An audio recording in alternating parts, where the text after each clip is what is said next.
B Ed notes विभिन्न राज्यों के सभी विश्वविद्यालयों के छात्रों और विभिन्न परीक्षाओं की तैयारी में सहायता के लिए तैयार किए गए हैं। कृपया लाइक, शेयर और कमेंट करें। बी.एड 1 सेंट year. Paper 4 pedagogy of economics, अर्थशास्त्र का शिक्षा शास्त्र। Pedagogical analysis meaning importance, steps and topics. Pedagogical analysis शैक्षणिक विश्लेषण का अर्थ। यह विश्लेषण यह तय करता है कि अध्यापन कैसे किया जाए, कौन सी विधियां अपनाई जाएं, कौन से उद्देश्य हो, छात्रों की भागीदारी कैसे सुनिश्चित की जाए। पेडागोजिकल एनालिसिस के प्रमुख घटक। शिक्षण उद्देश्यों लर्निंग ऑब्जेक्टिव्स का निर्धारण, विषय की मुख्य अवधारणाएं की कॉन्सेप्ट्स, पाठ की पूर्वावश्यकताएं प्रीरेक्विजिट्स, शिक्षण की विधियां टीचिंग मेथड्स स्ट्रैटेजीज, सहायक सामग्री टीचिंग एड्स रिसोर्सेस, मूल्यांकन प्रश्न इवैल्यूएशन क्वेश्चंस, सामाजिक नैतिक आर्थिक दृष्टिकोण वैल्यूज एप्लीकेशंस। शिक्षक प्रशिक्षण टीचर ट्रेनिंग में पेडागोजिकल एनालिसिस का महत्व। बिंदु महत्व बटा लाभ। 1. सुनियोजित शिक्षण, इससे शिक्षक हर पाठ को योजनाबद्ध और क्रमबद्ध ढंग से पढ़ा सकता है। 2. शिक्षण उद्देश्यों की स्पष्टता, शिक्षक को यह पता रहता है कि किस पाठ से छात्रों को क्या सिखाना है।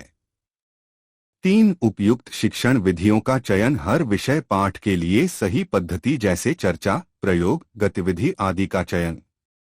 4. जटिल विषय को सरल बनाना, कठिन विषयों को छोटे भागों में बांटकर पढ़ाना आसान हो जाता है। 5. छात्रों की विविध आवश्यकताओं की पूर्ति, कमजोर, औसत व मेधावी सभी छात्रों के लिए योजना बनती है। 6. समय प्रबंधन में सहायक शिक्षक को यह पता होता है कि किस हिस्से में कितना समय देना है। 7. मूल्यांकन की तैयारी, शिक्षण के बाद छात्रों का मूल्यांकन कैसे किया जाए यह भी पूर्व निर्धारित होता है। 8. शिक्षक की आत्मविश्वास वृद्धि, तैयारी के साथ पढ़ाने से शिक्षक अधिक आत्मविश्वास महसूस करता है। उदाहरण, अगर कोई प्रशिक्षु शिक्षक मांग और आपूर्ति डिमांड एंड सप्लाई का पाठ पढ़ाने वाला है तो वह पहले पेडागोजिकल एनालिसिस करेगा। उद्देश्य, छात्र मांग व आपूर्ति का संबंध समझें। पूर्व ज्ञान, छात्रों को मूल्य और वस्तुओं की जानकारी हो। शिक्षण विधि चार्ट, ग्राफ, उदाहरण आधारित। मूल्यांकन, छात्रों से ग्राफ बनवाना, एमसीक्यू, प्रश्नोत्तर। सहायक सामग्री, power point, board, marker, model. निष्कर्ष, कंक्लूजन। पेडागोजिकल एनालिसिस शिक्षक प्रशिक्षण का अभिन्न अंग है। यह शिक्षकों को एक कुशल योजनाकार, विचारशील मार्गदर्शक और प्रभावी संप्रेषक कम्युनिकेटर बनाता है। यह प्रक्रिया सुनिश्चित करती है कि अध्यापन केवल जानकारी देना नहीं बल्कि सीखने की प्रक्रिया को प्रेरित करना है। Pedagogical analysis of topic of wants and there classification. यहाँ चाहते और उनकी श्रेणियां, वांट्स एंड देयर क्लासिफिकेशन, विषय का एक शैक्षिक विश्लेषण पेडागोजिकल एनालिसिस हिंदी में प्रस्तुत किया गया है। यह विश्लेषण किसी शिक्षक को इस विषय को प्रभावी ढंग से पढ़ाने में मदद करने के लिए तैयार किया गया है। शैक्षिक विश्लेषण, चाहते और उनकी श्रेणियां। 1. विषय का नाम, अर्थशास्त्र इकोनॉमिक्स। 2. इकाई का नाम, मानव आवश्यकताएं ह्यूमन वांट्स। 3. विषय वस्तु का नाम, चाहते और उनकी श्रेणियां वांट्स एंड देयर क्लासिफिकेशन। 4. कक्षा, कक्षा 11वीं बटा 12वीं, सीबीएसई बटा राज्य बोर्ड। 5. समय, एक पीरियड 35-40 मिनट। 17.6. शिक्षण उद्देश्य लर्निंग ऑब्जेक्टिव्स। उद्देश्य विवरण, ज्ञानात्मक उद्देश्य, विद्यार्थी चाहतों की परिभाषा, विशेषताएं एवं श्रेणियां समझ सकेंगे। भावात्मक उद्देश्य विद्यार्थी अपनी आवश्यकताओं और इच्छाओं में अंतर को समझेंगे एवं व्यय के प्रति विवेकशील बनेंगे। व्यवहारिक उद्देश्य विद्यार्थी चाहतों को सीमित साधनों से पूरा करने के उपाय सोच सकेंगे। पूर्व ज्ञान प्रीवियस नॉलेज विद्यार्थी दैनिक जीवन में अपनी जरूरतों और इच्छाओं के बीच अंतर जानते हैं। 8 शिक्षण सहायक सामग्री टीचिंग एड्स स्मार्ट बोर्ड बटा chart paper slide presentation PPT उदाहरण आधारित कार्ड्स वीडियो क्लिप यदि उपलब्ध हो। 9 मुख्य विषय वस्तु सब्जेक्ट मैटर 1 चाहतों की परिभाषा डेफिनेशन ऑफ वांट्स मानव जीवन में उपभोग की वस्तुओं की आवश्यकता को चाहत कहा जाता है। ये इच्छाएं अनंत होती हैं। 2 चाहतों की विशेषताएं कैरेक्टरिस्टिक्स इच्छाएं असंख्य होती हैं। एक चाह पूरी होने पर दूसरी उत्पन्न होती है। चाहते समय और स्थान के अनुसार बदलती हैं। सभी चाहते समान महत्व की नहीं होती। सीमित साधनों से सभी चाहतें पूरी नहीं की जा सकती। चाहतों का वर्गीकरण क्लासिफिकेशन ऑफ वांट्स श्रेणी विवरण आवश्यक चाहतें नेसेसरीज वे वस्तुएं जो जीवनयापन के लिए अनिवार्य हैं, जैसे भोजन वस्त्र आवास। सुविधाजनक चाहतें कंफर्ट्स वे वस्तुएं जो जीवन को आरामदायक बनाती हैं, जैसे पंखा टेलीविजन। विलासिता की चाहतें लक्सुरीज वे वस्तुएं जो जीवन को वैभवशाली बनाती हैं, जैसे गाड़ी महंगे गहने। 10 शिक्षण विधियां टीचिंग मेथड्स व्याख्यान विधि लेक्चर मेथड चर्चा विधि डिस्कशन मेथड उदाहरण विधि इलस्ट्रेशन मेथड प्रश्नोत्तर विधि क्वेश्चन आंसर मेथड। 11 गतिविधियां एक्टिविटीज छात्रों से उनकी रोजमर्रा की चाहतों की सूची बनवाना और उन्हें वर्गीकृत करवाना। कहानी के माध्यम से सीखना एक छोटा केस स्टडी देना जिसमें पात्रों की चाहतें पहचाननी हो। 12 मूल्यांकन इवैल्यूएशन मौखिक प्रश्न चाहत क्या होती है? चाहतों और आवश्यकताओं में क्या अंतर है? विलासिता की वस्तुओं का उदाहरण दो। लिखित मूल्यांकन चाहतों की विशेषताएं लिखिए। चाहतों का वर्गीकरण उदाहरण सहित समझाइए। 13 संभावित कठिनाइयां प्रोबेबल डिफिकल्टीज कठिनाई समाधान विद्यार्थी आवश्यक और सुविधाजनक चाहतों में भ्रमित हो सकते हैं, वास्तविक जीवन के उदाहरण देकर स्पष्ट किया जाए। 4 शिक्षक की भूमिका विषय को सरल एवं रोचक बनाना विद्यार्थियों को सक्रिय रूप से भाग लेने के लिए प्रेरित करना व्यक्तिगत अनुभवों से जोड़ना छात्रों की शंकाओं का समाधान करना। 3 characteristics of wants and factors by which the classification of want is influenced चाहतों की विशेषताएं कैरेक्टरिस्टिक्स ऑफ वांट्स। एक चाहतें असंख्य होती हैं, मानव की इच्छाएं कभी समाप्त नहीं होती।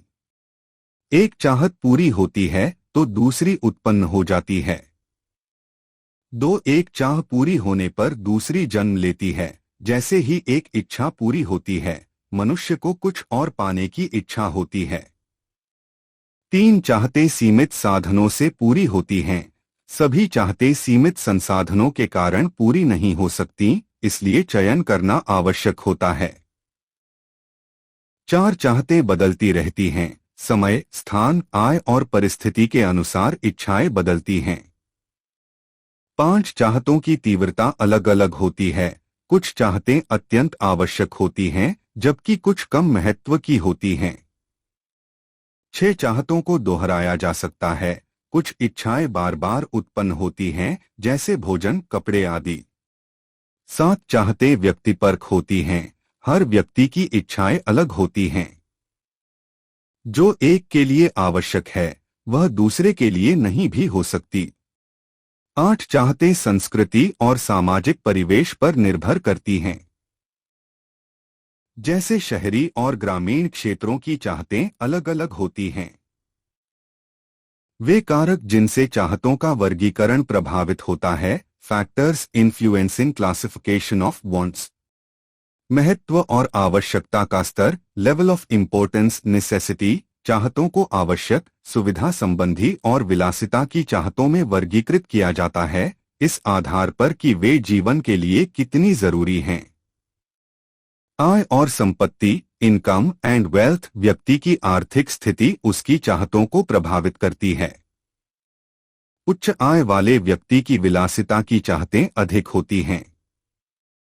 समय और परिस्थिति, टाइम एंड सर्कमस्टेंसेस, किसी विशेष समय या स्थिति में चाहत की प्रकृति बदल सकती है। जैसे बीमारी में दवा एक आवश्यक चाहत बन जाती है। भौगोलिक स्थिति, जियोग्राफिकल लोकेशन, ठंडे इलाकों में गर्म कपड़े आवश्यक होते हैं, जबकि गर्म इलाकों में नहीं। संस्कृति और परंपरा, कल्चर एंड ट्रेडिशन, विभिन्न समाजों में अलग अलग वस्तुओं को चाहा जाता है। जैसे कुछ समाजों में गहनों को अत्यधिक महत्व दिया जाता है। व्यक्तिगत पसंद और रुचियां, पर्सनल टेस्ट्स एंड प्रेफरेंसेस, हर व्यक्ति की पसंद अलग होती है, जिससे उसकी चाहतें भी भिन्न होती हैं। शिक्षा और जागरूकता, एजुकेशन एंड अवेयरनेस, शिक्षित व्यक्ति अपनी आवश्यकताओं को प्राथमिकता देता है और अनावश्यक इच्छाओं से बचने की कोशिश करता है। 4. Meaning of production function. उत्पादन फलन का अर्थ, meaning of production function in Hindi. उत्पादन फलन, प्रोडक्शन फंक्शन, एक गणितीय अथवा सैद्धांतिक संबंध है जो उत्पादित वस्तुओं की मात्रा, आउटपुट, और उत्पादन में प्रयुक्त संसाधनों, इनपुट्स, के बीच के संबंध को दर्शाता है। सरल शब्दों में, उत्पादन फलन यह बताता है कि किसी उत्पादन प्रक्रिया में जब हम विभिन्न संसाधनों जैसे श्रम, पूंजी, भूमि आदि को बदलते हैं तो उससे कितनी मात्रा में वस्तु या सेवा का उत्पादन होगा।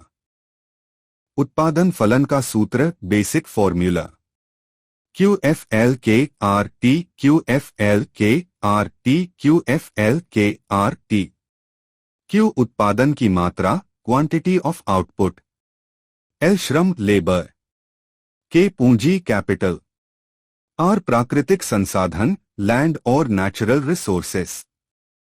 T तकनीक, टेक्नोलॉजी। F फलन या फंक्शन।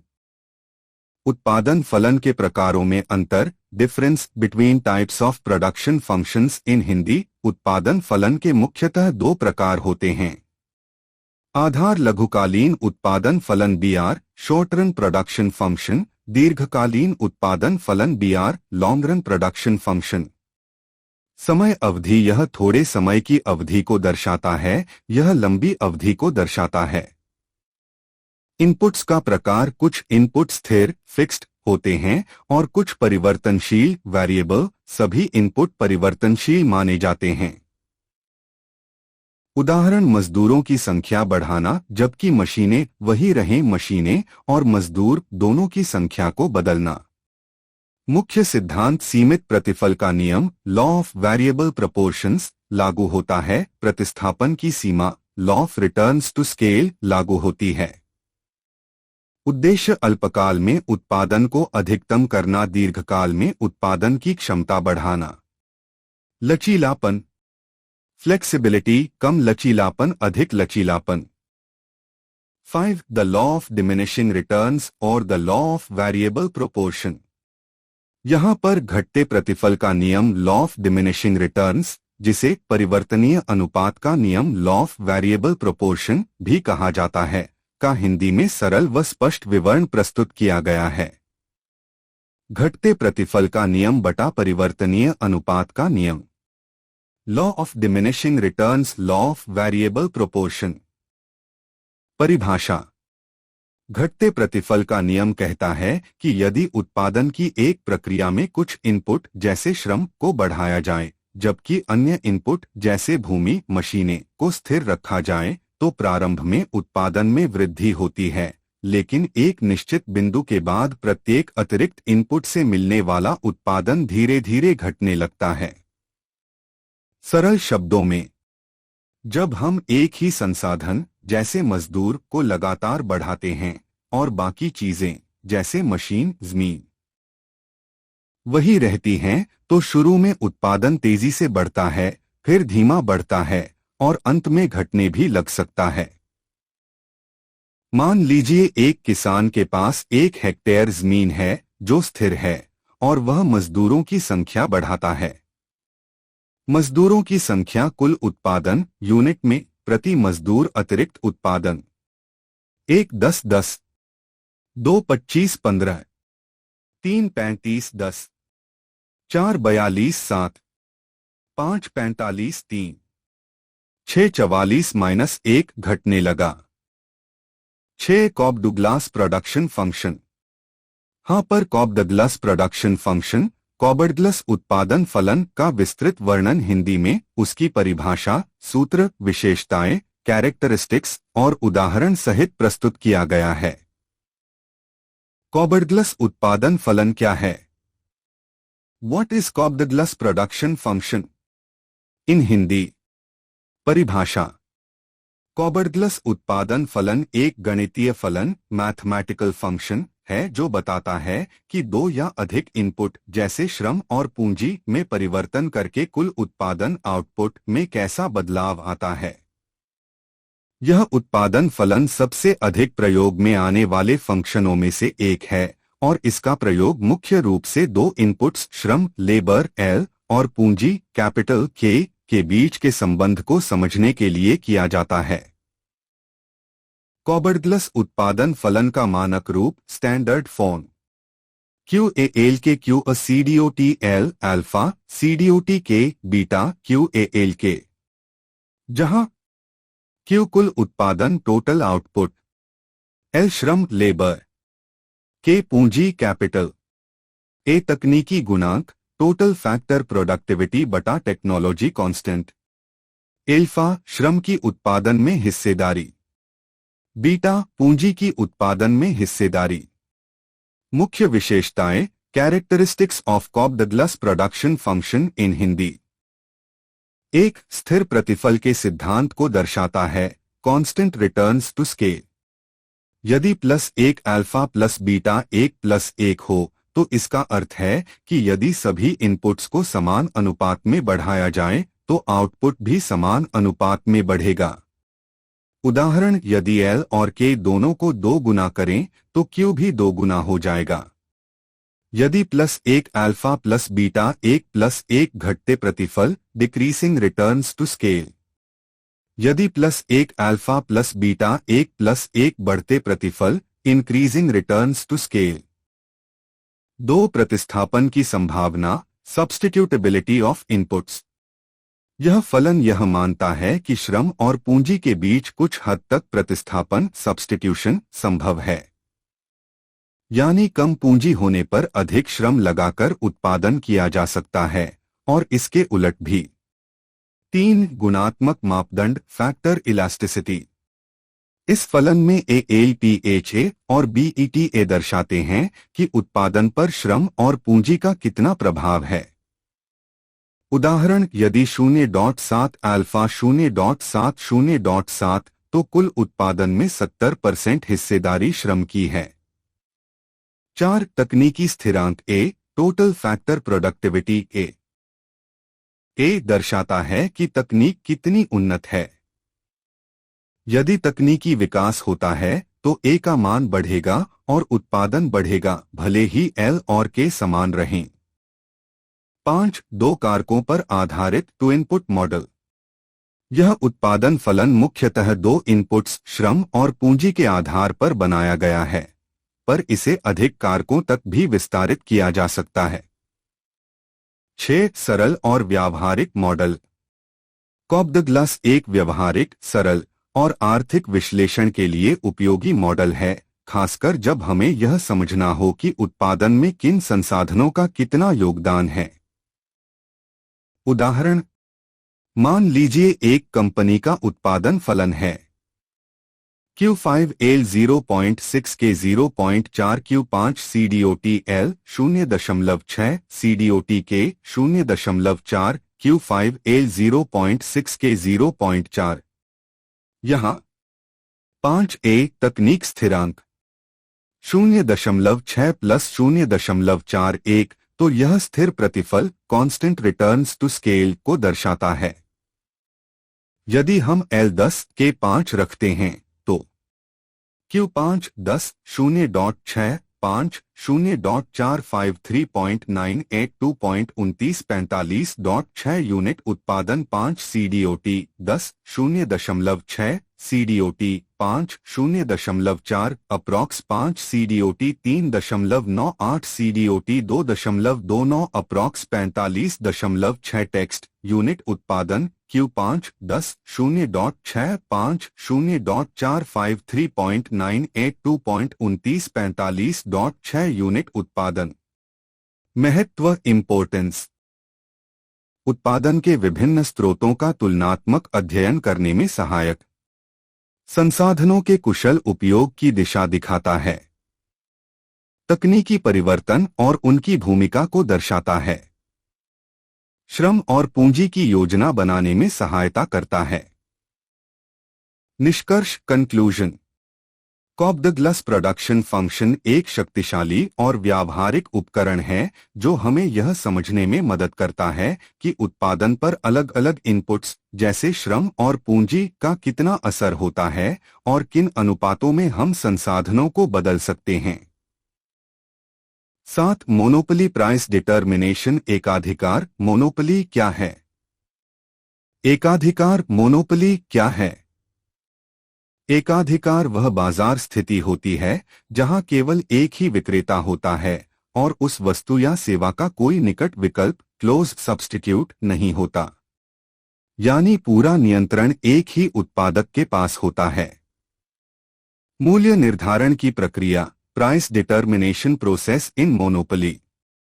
एकाधिकार में विक्रेता को कीमत तय करने की पूरी आजादी होती है, लेकिन कीमत तय करने के लिए उसे मांग डिमांड और औसत एवं सीमांत लागत ACMC का ध्यान रखना पड़ता है।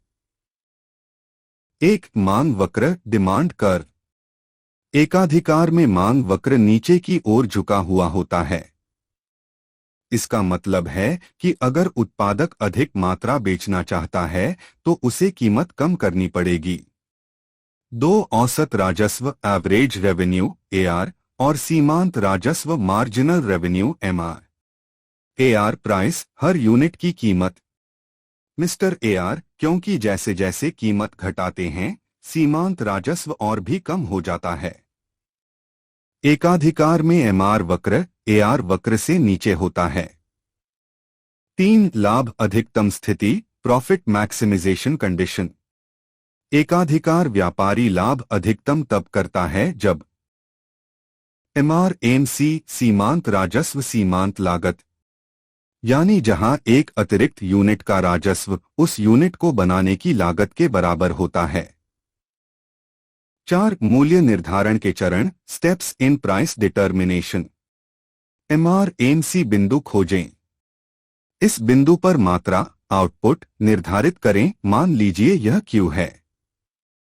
फिर इस मात्रा Q के लिए मांग वक्र डिमांड कर्व पर जाकर कीमत प्राइस P तय करें। यह P ही उस वस्तु का मोनोपोली प्राइस होगा। 5 लाभ प्रॉफिट की गणना। लाभ कुल आय TR, कुल लागत TC या लाभ AR AC Q। चित्र के माध्यम से समझें टेक्सटुअल एक्सप्लेनेशन। एकाधिकार मूल्य निर्धारण की विशेषताएं। उच्च कीमतें प्रतियोगिता के अभाव में कीमतें अधिक होती हैं। कम उत्पादन अधिक लाभ पाने के लिए उत्पादन सीमित किया जाता है। सामाजिक कल्याण में हानि डेडवेट लॉस होता है। सरल शब्दों में निष्कर्ष। एकाधिकार में केवल एक ही विक्रेता होता है। वह अपने लाभ को अधिकतम करने के लिए उस बिंदु पर उत्पादन करता है जहां MRMC कीमत मांग वक्र के आधार पर तय की जाती है। इससे समाज को हानि होती है क्योंकि कीमत अधिक और उत्पादन कम होता है। सरल शब्दों में निष्कर्ष। एकाधिकार में केवल एक ही विक्रेता होता है। वह अपने लाभ को अधिकतम करने के लिए उस बिंदु पर उत्पादन करता है जहां एमआरएनसी कीमत मांग वक्र के आधार पर तय की जाती है। इससे समाज को हानि होती है क्योंकि कीमत अधिक और उत्पादन कम होता है। 8 टाइप्स ऑफ प्राइस डिसक्रिमिनेशन। जब कोई विक्रेता एक ही वस्तु या सेवा को अलग अलग उपभोक्ताओं से अलग अलग कीमतों पर बेचता है बिना लागत में कोई अंतर होने के बावजूद, तो इसे मूल्य भेद कहते हैं। यह व्यवहार प्रायः एकाधिकार बाजार में देखा जाता है। मूल्य भेद के प्रकार, टाइप्स ऑफ प्राइस डिस्क्रिमिनेशन। 1. प्रथम श्रेणी का मूल्य भेद, first degree price discrimination. Perfect price discrimination बटा पूर्ण मूल्य भेद। इसमें विक्रेता हर ग्राहक से उसकी अधिकतम भुगतान करने की इच्छा, मैक्सिमम विलिंगनेस टू पे, के अनुसार कीमत लेता है। हर ग्राहक को अलग कीमत चुकानी पड़ती है। उदाहरण, वकील, डॉक्टर या ट्यूटर जो हर ग्राहक से अलग फीस लेते हैं। विशेषता, उपभोक्ता अधिशेष, कंज्यूमर सरप्लस, 0 सारा लाभ उत्पादक को। 2. द्वितीय श्रेणी का मूल्य भेद, second degree price discrimination. Quantity based price discrimination. यहां कीमतें मात्रा, क्वांटिटी के अनुसार तय होती हैं। अधिक मात्रा खरीदने पर प्रति यूनिट कीमत कम होती है। उदाहरण, बिजली बिल, पहले 100 यूनिट 5 रुपए प्रति यूनिट, अगले 100 यूनिट 4 रुपए प्रति यूनिट, उसके बाद 3 रुपए प्रति unit. Buy two get 1 free offer. विशेषता, उपभोक्ता स्वेच्छा से अपनी खपत के अनुसार समूह चुनता है। 3. तृतीय श्रेणी का मूल्य भेद, third degree PR discrimination. Group based price discrimination. उपभोक्ताओं को समूहों में विभाजित करके कीमतें अलग अलग तय की जाती हैं। हर समूह की मांग लोच, इलास्टिसिटी अलग होती है। मूल्य भेद की शर्तें, कंडीशंस फॉर प्राइस डिस्क्रिमिनेशन। विक्रेता मूल्य भेद तभी कर सकता है जब निम्नलिखित शर्तें पूरी हों। 1. बाजार में एकाधिकार या कुछ हद तक नियंत्रण हो। मूल्य भेद तभी संभव है जब विक्रेता के पास मूल्य निर्धारण की शक्ति हो। पूर्ण प्रतिस्पर्धा में यह संभव नहीं है। 2. उपभोक्ताओं को अलग अलग समूहों में बांटना संभव हो। विक्रेता को उपभोक्ताओं को इस आधार पर बांटना आना चाहिए कि कौन कितना भुगतान करने को तैयार है। उदाहरण, छात्रों के लिए रियायती टिकट, वरिष्ठ नागरिकों को छूट, अलग अलग देशों में दवाइयों की अलग कीमतें। विशेषता, कम लोच वाले समूह से अधिक कीमत, अधिक लोच वाले से कम कीमत वसूल की जाती है। 1. बाजार में एकाधिकार या कुछ हद तक नियंत्रण हो। मूल्य भेद तभी संभव है जब विक्रेता के पास मूल्य निर्धारण की शक्ति हो। पूर्ण प्रतिस्पर्धा में यह संभव नहीं है। 2. उपभोक्ताओं को अलग अलग समूहों में बांटना संभव हो। विक्रेता को उपभोक्ताओं को इस आधार पर बांटना आना चाहिए कि कौन कितना भुगतान करने को तैयार है। 3. उपभोक्ताओं के बीच पुनः बिक्री, रीसेल न हो सके। एक ग्राहक दूसरे ग्राहक को सस्ती कीमत पर वस्तु बेच न सके। उदाहरण, अगर छात्र रियायती टिकट लेकर दूसरों को बेच दें तो मूल्य भेद असफल हो जाएगा। 4. प्रत्येक समूह की मांग लोच, इलास्टिसिटी अलग होनी चाहिए। एक समूह कीमत के प्रति संवेदनशील, सेंसिटिव हो और दूसरा नहीं। 5. भौगोलिक या अन्य अवरोध, बैरियर्स होने चाहिए, जैसे देश, स्थान या वितरण चैनल की सीमाएं जो कीमतों को अलग अलग बनाए रखने में मदद करें। निष्कर्ष, मूल्य भेद एक रणनीति है जिससे विक्रेता विभिन्न ग्राहकों से अलग अलग कीमत वसूलता है, जिससे उसका लाभ अधिकतम, प्रॉफिट मैक्सिमाइजेशन होता है। यह तभी संभव है जब बाजार की कुछ आवश्यक शर्तें पूरी होती हों, जैसे कि विक्रेता का नियंत्रण, समूहों में अंतर और पुनः बिक्री की अनुपस्थिति। मोनोपोलिस्ट मूल्य निर्धारण करते समय दो प्रमुख बातों का ध्यान रखता है। मांग, डिमांड, उपभोक्ता किसी विशेष मूल्य पर कितनी मात्रा में वस्तु खरीदने को तैयार हैं। लागत, कॉस्ट, उस वस्तु को बनाने और बाजार में बेचने में लगने वाला खर्च। 2. लाभ अधिकतम करने का उद्देश्य। मोनोपोलिस्ट उस मूल्य और मात्रा का निर्धारण करता है जहां सीमांत लागत MC, सीमांत आय MR होती है। यह स्थिति एकाधिपति को अधिकतम लाभ, मैक्सिमम प्रॉफिट प्रदान करती है। 2. रेखाचित्र द्वारा समझाइए। सामान्य व्याख्या। मांग वक्र, डिमांड कर्व D, नीचे की ओर ढलान वाला होता है। सीमांत आय वक्र, मिस्टर कर्व, मांग वक्र से नीचे होता है। लागत वक्र MC कर्व, आकार का होता है।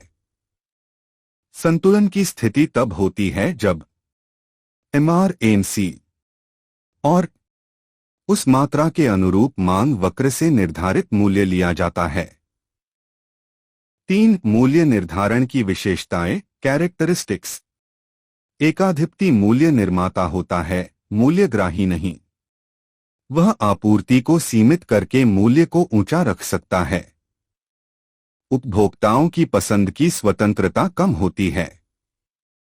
बाजार में प्रवेश की बाधाएं होती हैं। 4. एकाधिकार मूल्य निर्धारण के प्रभाव। उपभोक्ता कल्याण में कमी, उत्पादन में अप्रभाविता, समाज में संसाधनों का असमान वितरण। 10. Throw light on the demographic features of Indian population. जनसंख्या की विशालता, लार्ज साइज ऑफ पॉपुलेशन। जनसंख्या की विशालता, लार्ज साइज ऑफ भारत विश्व की दूसरी सबसे अधिक जनसंख्या वाला देश है। 2021 की जनगणना के अनुसार भारत की जनसंख्या लगभग 1.4 अरब 140 करोड़ से अधिक थी और 2023 में यह चीन को पार कर चुकी है। 2. तेज जनसंख्या वृद्धि दर, high growth rate of population. Bharat में जनसंख्या वृद्धि दर लंबे समय तक बहुत अधिक रही है। हालांकि हाल के वर्षों में इसमें कमी आई है, पर यह अब भी एक चिंता का विषय है। जनसंख्या विस्फोट, पॉपुलेशन एक्सप्लोजन, ने संसाधनों पर दबाव डाला है। 2. तेज जनसंख्या वृद्धि दर, high growth rate of population. Bharat में जनसंख्या वृद्धि दर लंबे समय तक बहुत अधिक रही है। हालांकि हाल के वर्षों में इसमें कमी आई है, पर यह अब भी एक चिंता का विषय है। जनसंख्या विस्फोट, पॉपुलेशन एक्सप्लोजन, ने संसाधनों पर दबाव डाला है। 3. जनसंख्या की संरचना, एज कॉम्पोजिशन। भारत एक युवा देश है। लगभग 65% से अधिक जनसंख्या 35 वर्ष से कम उम्र की है। श्रमिक वर्ग, वर्किंग एज ग्रुप, 15 से 59 वर्ष की संख्या अधिक है, जिसे जनसांख्यिकीय लाभांश, डेमोग्राफिक डिविडेंड, कहा जाता है। 4. लिंग अनुपात, सेक्स रेशियो। भारत में लिंग अनुपात में असंतुलन देखा जाता है। 2011 की जनगणना के अनुसार 940 महिलाएं प्रति 1000 पुरुष थीं। कुछ राज्यों में यह संख्या और भी कम है। हालांकि हाल के वर्षों में बेटी बचाओ, बेटी पढ़ाओ जैसे अभियानों से स्थिति में सुधार हो रहा है। भारत की साक्षरता दर में लगातार सुधार हो रहा है। 2011 की जनगणना के अनुसार कुल साक्षरता दर लगभग 74% थी। पुरुष 82%, महिला 65%। ग्रामीण क्षेत्रों में महिला साक्षरता अब भी अपेक्षाकृत कम है। 6. शहरीकरण की दर, रेट ऑफ अर्बनाइजेशन। भारत में शहरीकरण की प्रक्रिया तेजी से बढ़ रही है। 2011 के अनुसार लगभग 31% जनसंख्या शहरी क्षेत्रों में निवास करती थी। 2023 तक यह आंकड़ा बढ़कर 35 से 37% के आसपास पहुंच चुका है। भारत में जनसंख्या घनत्व बहुत अधिक है। 2011 में यह 382 व्यक्ति प्रति वर्ग किलोमीटर था। कुछ राज्य जैसे बिहार और पश्चिम बंगाल में यह आंकड़ा और भी अधिक है। 8. जनसंख्या का क्षेत्रीय वितरण, uneven distribution of population. Bharat में जनसंख्या का वितरण असमान है। गंगा के मैदान जैसे क्षेत्रों में अत्यधिक जनसंख्या घनत्व है। पहाड़ी और रेगिस्तानी क्षेत्रों में जनसंख्या विरल है। 9. प्रजनन दर में गिरावट, decline in birth rate. Bharat की कुल प्रजनन दर, टोटल फर्टिलिटी रेट TFR में धीरे धीरे गिरावट आई है। कई राज्यों में यह अब 2.1 या उससे नीचे पहुंच चुकी है, जो जनसंख्या स्थिरीकरण का संकेत है। निष्कर्ष, कंक्लूजन। भारत की जनसंख्या विविधताओं से भरी हुई है। यह देश अत्यधिक जनसंख्या, युवा संरचना, लिंग असंतुलन और शिक्षा में असमानता जैसी समस्याओं का सामना कर रहा है, लेकिन साथ ही इसमें जनसांख्यिकीय लाभांश जैसे अवसर भी मौजूद हैं। उचित नीति और योजना द्वारा इन संसाधनों का बेहतर उपयोग कर भारत आर्थिक और सामाजिक विकास की दिशा में तेजी से आगे बढ़ सकता है। 3 मुख्य नियमों के नाम बता सकेंगे? वृद्धिशील प्रतिफल का नियम, लॉ ऑफ इंक्रीजिंग रिटर्न्स। स्थिर प्रतिफल का नियम, लॉ ऑफ कांस्टेंट रिटर्न्स। घटते प्रतिफल का नियम, लॉ ऑफ डिमिनिशिंग रिटर्न्स। समझ उद्देश्य, अंडरस्टैंडिंग ऑब्जेक्टिव्स। विद्यार्थी यह समझ सकेंगे कि प्रत्येक नियम कब और कैसे लागू होता है। ग्राफ और तालिकाओं की सहायता से अवधारणा स्पष्ट कर सकेंगे। अनुप्रयोग उद्देश्य, एप्लीकेशन ऑब्जेक्टिव्स। विद्यार्थी इन नियमों का उपयोग कृषि एवं उद्योगों के उदाहरणों में कर सकेंगे। उत्पादन में एक कारक बदलने पर कुल उत्पादन पर क्या प्रभाव पड़ता है, यह विश्लेषण कर सकेंगे। प्रिय विद्यार्थियों, कृपया इन वीडियो का लिंक अपने सभी मित्रों और सहपाठियों के साथ साझा करें। धन्यवाद।